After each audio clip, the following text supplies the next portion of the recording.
Welcome to the Lebra Podcast, where education leaders explore the intersection of culture, strategy, and innovation in today's schools. I'm your host, Nate Lichte, and in each episode, we'll uncover the leadership habits, systems, and bold ideas that help districts thrive. Katy, thanks so much for sitting down with me today and joining the Lebra Podcast. Maybe to get started, would you mind introducing yourself to our listeners and tell folks a little bit about what got you into education and then what ultimately led to the superintendency? Well, good morning, Nate. Thank you for having me. I'm Dr. Katy Eastes. I'm the superintendent of Batesville Community School Corporation, and I've just been in the seat for 4 months. Previous to that, I spent my entire career at New Palestine Community Schools, which is just an hour from here. So I started as an elementary teacher. I honestly thought I would retire as an elementary teacher. That was my aspiration, my love. I taught fourth grade, third, fourth, and fifth grade, but the majority of fourth grade.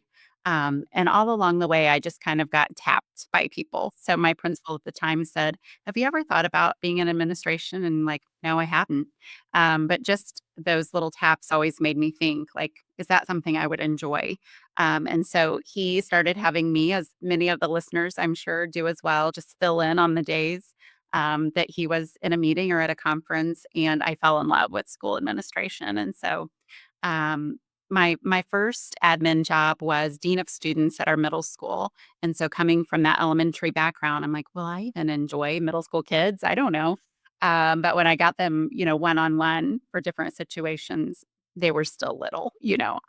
I enjoyed that time too.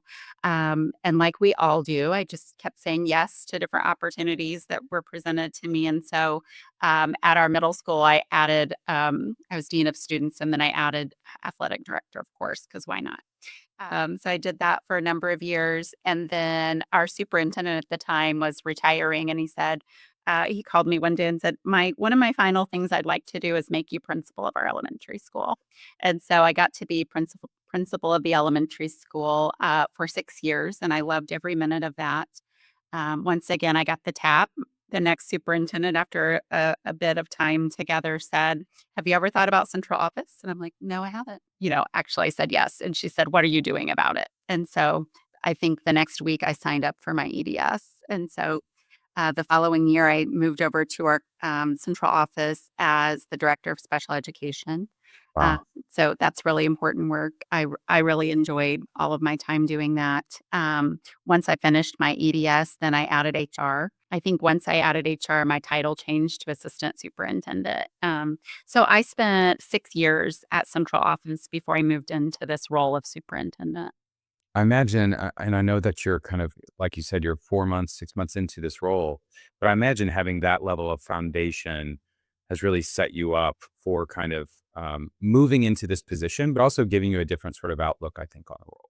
Yeah, my thinking, in all of my roles has been, as I look at that next position, what can I do to set myself up to know the things I need to know to be successful? And so sometimes, I mean, any mentor program that's available in the state of Indiana, I've been a part of it. Yeah. Uh, I firmly believe that everyone needs a mentor, no matter how many years you've been in the seat. And I will always have a mentor, whether it's formal or informal. And also just, picking pieces. Like I knew school finance was something that I really wanted to dig into. I had ran a budget, but I wanted to more intricately understand, what that looks like as you sit in the superintendent seat. And so Indiana has some great training modules, and I worked on my school finance certification just to try to really understand every piece of that. Because even though you have someone who's running your budget, in the end, the buck stops with you. That's right. And so Yep. you better understand, what you're signing off on each time. So So tell us a little bit about the community of Batesville that you've moved into and that you're leading now. Can you kind of introduce us to and our listeners to where it's located and tell us a little bit? I hope every superintendent feels this way, but I've been describing it as heaven. So Batesville, we have 4 schools. We have 2,200 students, a really great size, 2 campuses that are very close together. Really a rural school, but in a very well-developed city. And so there's a lot of industry here. And there has been for a lot of years, and we have new businesses coming every day, which is so exciting. A great deal of nonprofits and different organizations that I've never seen a community that wraps their arms around the school like this one. So we have an arts council that Wow. raises and gives quite a bit of money to make sure the arts are really valued in our schools. Our education foundation is incredible. So there's just a lot of support for the public school, and I've really, really enjoyed that. So it's important to me to be part of the community, and so I've joined. There's a drug-free coalition. I've joined the board for that recently. It's just really important, I think, to not just. I mean, obviously, my number one focus is the school district, but making sure the community that surrounds it is as healthy as it can be, I think, is also part of my role. So were you very familiar with Batesville and this how the community and the school kind of partner before you moved into the position, or is that something you kind of discovered? So it's funny how things happen. So one of those mentoring programs I did was called the Indiana Aspiring Superintendent Academy. Yeah. And so I did that in 2019. And one of the great pieces of the program is they set you up with a mentor who's a sitting superintendent. And so one of my favorite parts of the program was you'd go to the meetings and half of us in the room would be, aspiring, and the other half sitting, and you're sitting in the room with these legends, and they're just so down to earth. You know, it sort of like it could have should have been intimidating, but really it was like, these are real people who are also saying, "I don't know everything, and Yeah. it's okay, and I'm still learning on the job." And so it really made me feel like this is something I can and want to do. But the mentor they hooked me up with was the longtime superintendent at Batesville. Wow. So, Paul Ketchum is his name, and he was an incredible mentor. I know he mentored many people who went through the program, but he talked a lot about his district and the amazing things that were happening here. Batesville's been on the forefront for just so many innovative things.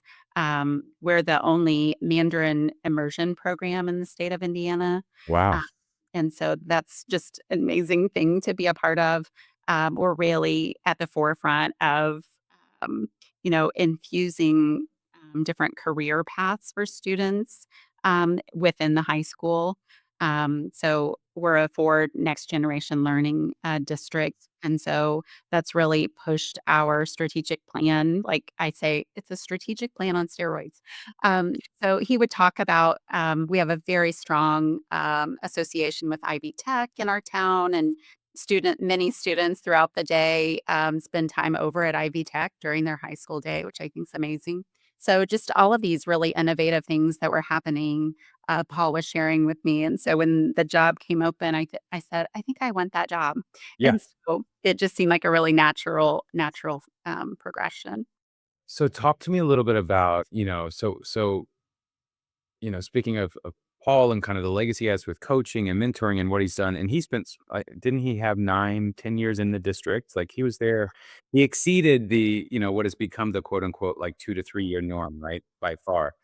So moving into, and kind of filling those shoes and filling that seat, right? So talk to me about how'd you approach your first few months as you moved into this district? What'd you do? We've heard some folks that are doing listening tours that have been really successful, but what did your first few months look like? Yeah. So no pressure. There's a very long line of amazing superintendents here who stayed. Like their tenure was always quite long. So yes, part of my 90-day plan as a superintendent, I don't know what the magic of 90 days is, but that's what they tell us. So that's what we do. Was definitely sitting down with people, getting to know them, connecting. And so starting in February as a superintendent seems really, foreign.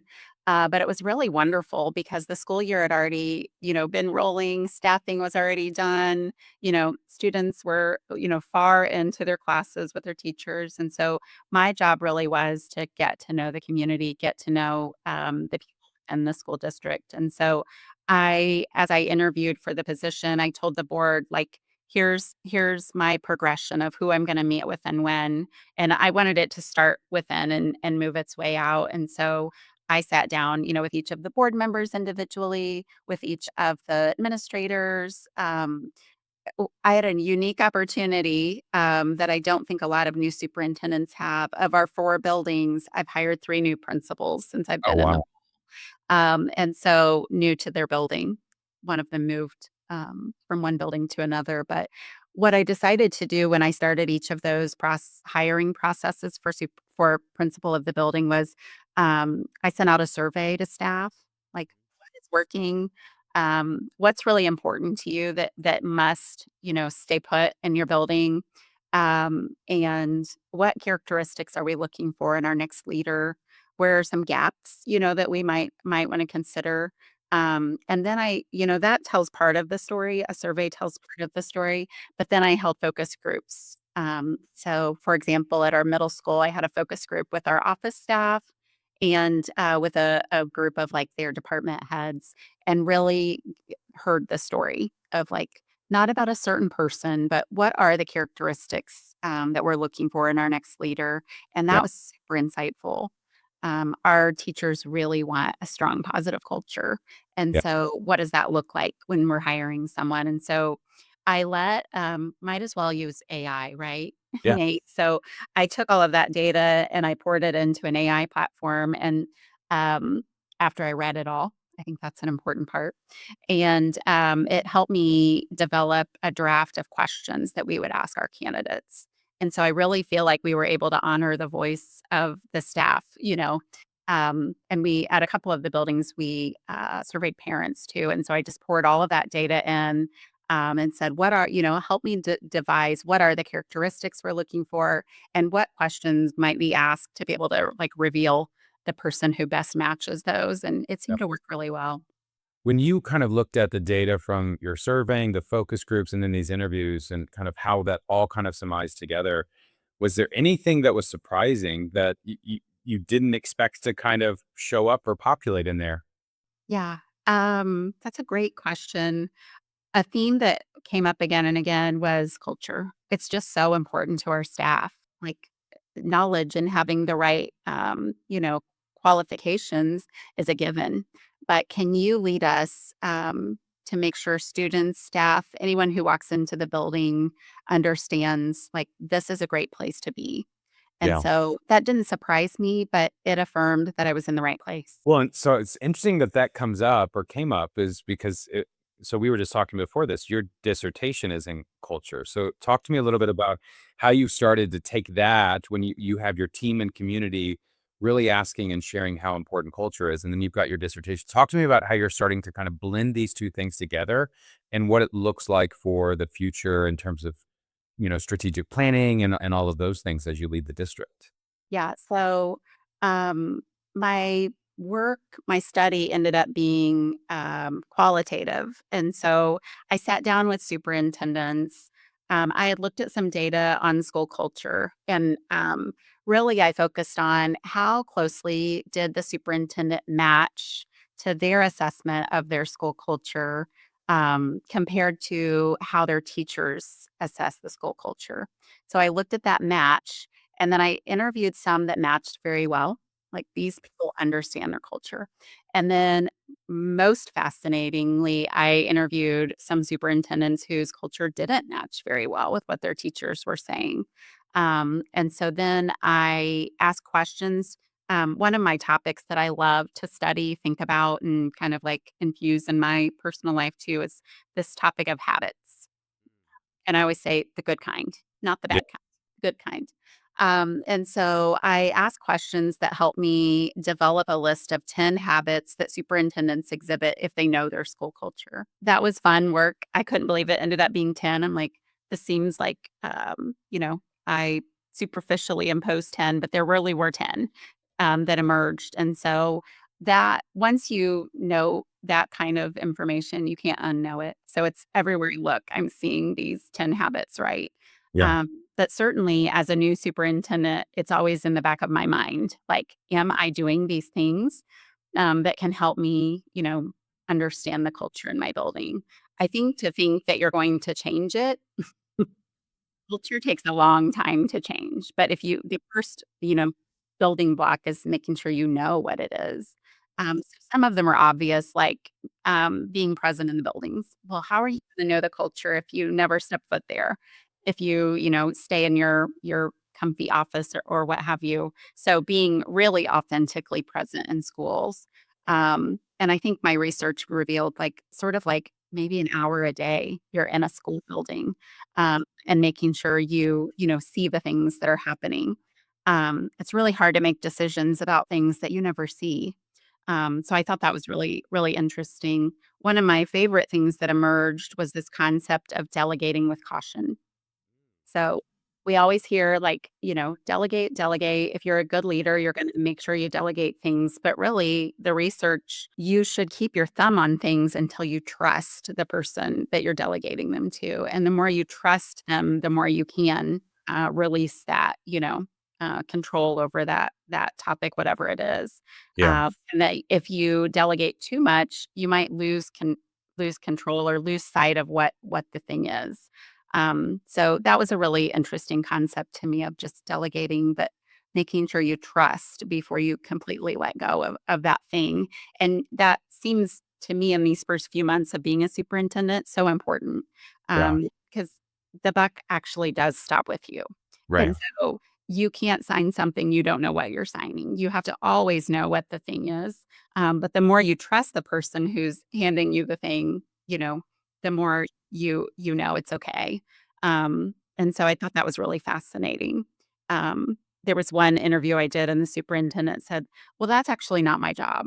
That's so and so's job." And my thought to that is everything's our job. Yeah. We're overseeing every piece of the district, even though we have incredibly talented people in those roles overseeing certain departments. We still need to have a pulse on that. So I thought that was really interesting. Yeah. Yeah. That's really interesting because I think a key piece for superintendents is, you're quantifying as kind of the buck stops with you or whoever is in that seat, but there has to be that ownership mentality to be any level of quality leader, right? Like ultimately you are charged with whatever organization that it is. And, there's this piece here where you mentioned trust, especially sort of the string of trust with kind of cautious delegation, right? And to be sort of that authentic leader, especially one that's moving into the seat first time, building trust is Huge. huge, right? Especially if you're not coming from within the community, right? Or within the district. How'd you go about building trust? I mean, you did these listening tours, which made you present, but was there anything else that you've really done from an intentional perspective to help cultivate those relationships that are going to lend to you being successful in the seat? Yeah, that was a very interesting concept because I had been in my previous district for 26 years. Right. So there was this inherent built trust, right? Because I had been a staple there, let's say forever. I had hired many of the people I was working with and been colleagues with them for years. And so, kind of take that for granted when you've been in a district for in a community for a long period of time. And so coming into the seat, as a fresh face, no one knew me very well at all. Um, I was very cognizant of that. And so how I spent my time, I think, was really important and will continue to be really important. Right. So my calendar is packed with meetings with people, because I want to listen to them. I want them to feel heard. But really, I think I didn't study this, but my theory on trust is you have to go through things with people. So you have to go through a situation and they have to call you and see, am I going to answer when they call? I've told Exactly. my principals, especially my new ones, but all of them, when you call, I will answer. And so if I'm going to step out of a meeting if you're the one calling, because I think that authentic presence and support for them is my most important role. Yeah. Mm, and so it takes time. I don't think there's a magic, like, speed up the clock for trust. It just Yeah. has to come with time and, like I said, um, really collaborative problem solving. So, like, principals, cabinet members, will call and, there's something that we're working through together, and how I respond to them, how I follow up, do I follow up? I think that's where trust is built. I completely agree. When it comes to trust, and specifically from a leadership point of view, I'm a big fan of Patrick Lencioni and his five dysfunctions of a team, right? That foundational layer to any healthy, striving team is trust. But I'm also a big fan of Brene Brown, where she talks about vulnerability, shame, and its connection to trust, right? And so there's kind of a dichotomy there between kind of interpersonal trust and building kind of personal relationships, and then our professional relationships that we're building the trust. But ultimately, like you just talked about and articulated, is it starts with being present and follow through, right? Like, giving that kind of action and steps that if it's kind of the first thing that you can do when you're moving in to build the most microscopic version of trust with a new individual, is just being present and showing them that you're there genuinely and in an authentic lens, like you put it. Right. Like, I think that's what catapults it. There's this concept, that you shouldn't change anything in your first X number of days. And what's one piece of that I've seen is sometimes just because it's you're creating change and you don't even know it. I've been really cognizant of, asking, how have we already been doing this thing that you're asking me about, whatever the thing is? And really trying hard not to change a lot of things. But I just told you I hired 3 new principals. And Right. so the other thing I've noticed is there's no soft start. You can't say, I'm not going to make any decisions for the first 90 days. Like, that's not what it is. Right. And so I think really trying to honor the historical perspective. There are a whole lot of people that are surrounding you that know the history of your district when it's new to you, and just making sure you tap them and say, okay, this concept came to my desk today. Can you tell me, how it evolved to this point, and what are the landmines that I should avoid because you've Yeah. already been there? Like, it's so easy when you're new to, assume certain things based on your background knowledge, just your career. And so it's critical to tap the people that already know the history in your district. Yeah. I think that in both internal and external, right? Like it's critical to do that, especially when you're moving into a new community. I think that's a piece with superintendents who are looking at their first time seat that sometimes goes overlooked. But when you're interviewing in a district, you're not just interviewing for that internal culture, right? You should be interviewing the community and seeing if you integrate. Because as we've interviewed a number and talked with a number of superintendents, the leaders who are most successful, they build that internal and external culture one and the same, right? Especially in these rural and suburban districts where they're already so woven together. I mean, you talked about how, and I think the way you put it was the community wraps their arms around the school, Yes. right? They're heavily involved, which, depending on the changes and things that need to be done for the best thing for kids, can be challenging later on down the road if you haven't built the right, relationships and built the foundational trust you need to carry the buy-in and carry the initiatives through. Yeah, I've had several meetings with, I'll say, the CEOs, the top person in different organizations in the community. And I see them again and again. We're on boards together. We're in different collaborative meetings within the community. And I'm meeting one-on-one with several of them just to, they understand this community. And really, we work together a lot. Like, how can my organization help yours and vice versa? We have a lot of student apprentices who are working in businesses in Batesville. And so it is, the whole of us that make the community as strong as it is. So those relationships are so important. So, as we close out here, I ask all of our participants who have joined to kind of share we have a number of folks that are, like yourself, moving into the seat for the first time. There's a ton of folks that are aspiring superintendents that are trying to decide if the superintendency is the right, seat for them. What advice from your experience, not only kind of the legacy that you kind of had at your prior district, but moving into this district and experience it now for the kind of the first 4 to 6 months, uh, what would you share with somebody who is moving into the seat or considering the seat? Yeah. So I would say just try to learn as much as you can. If you feel like there's a gap, like you've, done your superintendent coursework and you're just seeing there's this piece that you've never really touched in Yeah. your career path, just try in any way you can to, go interview special ed director. If special ed hasn't been your area, see if you can shadow, try to do a program that builds a certification, on your resume. Just try to learn as much as you possibly can. Someone asked me the other day, what was my aha? Like, what was that thing that you didn't know was coming? And my answer is nothing. Like, Yeah. I was given a lot of opportunity as an assistant superintendent and as a director. And so I knew the job I was getting into. And so I highly recommend making sure you know the job. And then when you get into the interview space, something that I've realized over the years is they already know you know the knowledge. Like they wouldn't interview you if your resume didn't show you had the licensure, you had the, qualifications. They're really interviewing to see, is this someone we want to work with? Yep. And so obviously it's usually a board interviewing you for a superintendent position. Be yourself, make them laugh, just really show who you are as a person.